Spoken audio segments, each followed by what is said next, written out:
The Mori's Automotive Group is live at the Twin Cities Auto Show here at the Mazda booth.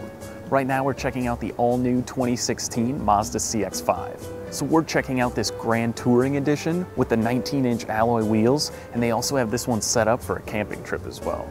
This is one of the Minneapolis favorite vehicles, the CX-5, because of the sporty all-wheel drive. You get excellent fuel economy, as well you have that safety and assurance that if it does snow here in Minneapolis, that all-wheel drive is going to get you where you need to go.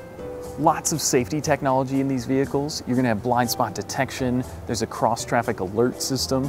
You can also program your Bluetooth into the car with your telephone, so your hands never leave the steering wheel. You're always going to feel comfortable when you're on the phone, not being distracted from other drivers as well. The design follows from the previous generation with that Kodo design. That was new for 2014, and they've carried it through a couple more years here because we really like the way it looks and we're glad Mazda stuck with it. Now we're inside the 16 CX-5.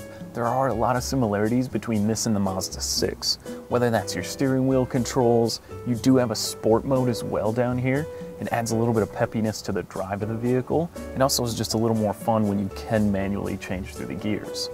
You have push button start, so you don't take the key out of your pocket. When it's negative 20 degrees outside in the middle of winter, you can just click the side of the door, it lets you in, you can start it that way. That being said, heated leather seats. It's a three-way adjustable seat there, and it also has power on the side. Again, back to those safety features, a lot of those are controlled here on the dash. There is a backup camera, which also runs through the center display. Inside, there's two USBs, so you can charge two phones from there. There's a 3.5mm jack, so you can plug your music in if you don't want to stream it over Bluetooth as well. Live from the Twin Cities Auto Show, thanks again for watching, and make sure you buy happy.